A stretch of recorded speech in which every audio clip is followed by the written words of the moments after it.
Me, I'm super fly, super duper fly, super duper fly. Me, I'm super fly, super duper fly. Hey there, notice anything different? I have a headboard now. Isn't it cute? Both sides, all angles. What's up everybody, welcome back to my channel. My name's Tykara if you are new, and today I'm finally going to be showing you guys how I made my own headboard. So as you guys know, if you saw my video on my DIY creators board, then you know that I have been wanting to make myself a headboard because the empty space between my bed and where my pillows fell and where I have my mounted like wall decorations was really bothering me. So I'm just gonna tell you guys what I did to make it. Also a few demonstrations here and there. So starting off with how I even did this and what even is this, you know. So I basically just took that was me counting back there. I basically just took 4 pillows. They were old, they were thin, not really usable anymore. My mom was gonna throw them away, but I said, hey, why don't I make myself a headboard out of those? And so that's exactly what I did. I pretty much just made 4 pillowcases, and then I mounted the pillows onto the wall. I nailed them into the wall so that it's not moving. It's just gonna act as a headboard for me.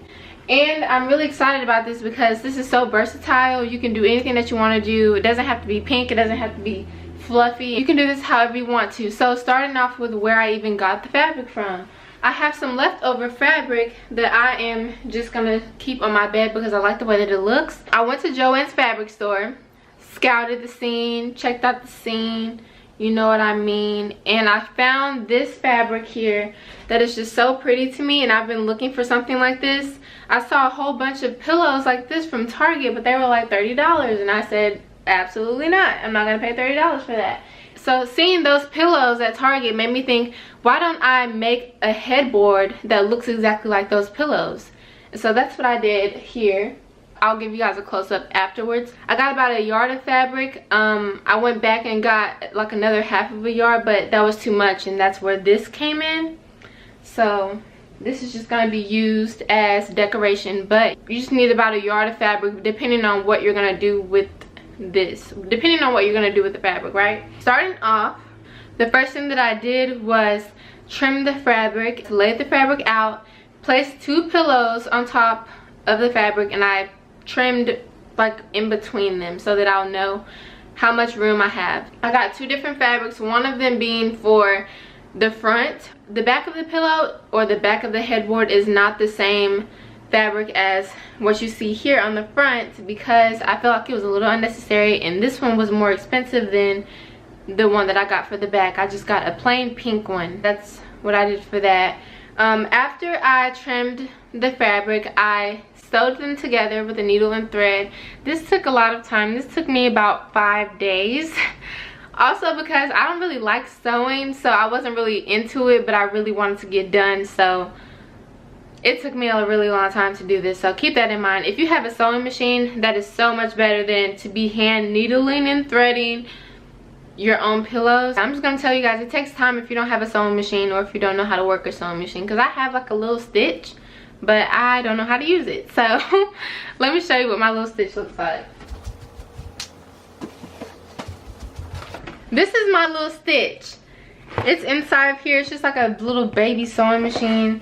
Seriously, I have no idea how to use it. I have no idea how to use it. So this is just obsolete to me. But I promise you, if you have a sewing machine, please use it. Please. Please, girl or boy, please. Be sure to flip the fabrics inside out. You want the needling and the etching, what am I trying to say? I don't know, like fashion and sewing terminology, but you don't want the sewn part to be showing on the outside or the front. You don't want it to show at all, so it's going to be on the inside if you are sure to sew it inside out, because when you flip it outside the correct way, you won't be able to see those stitchings in there. So that's exactly what you want, because you don't want, like, you know, stitching to be shown on the outside of your pillowcases, because that's gonna make it look like, girl, you made that. You didn't buy that, girl, you made that. You know what I mean?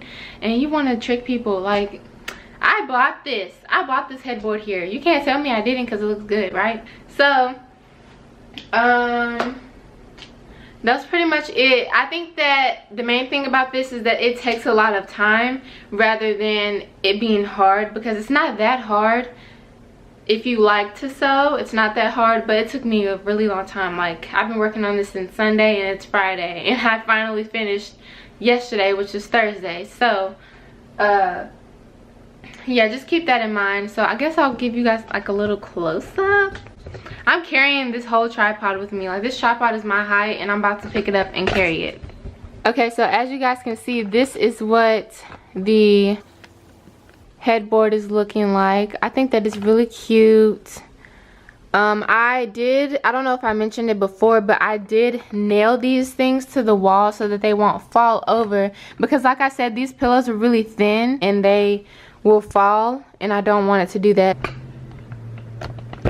So yeah, y'all, this is all for today's video. It's really simple and easy, just tedious. It's not hard, it's just tedious. So just keep that in mind if you ever want to do this. But that's it, I guess. I'll talk to y'all in my next video. I'll see you later, and I'm out. My chain, don't you like my chain, man? Young Gucci mane, and I'm popping off the chain, man.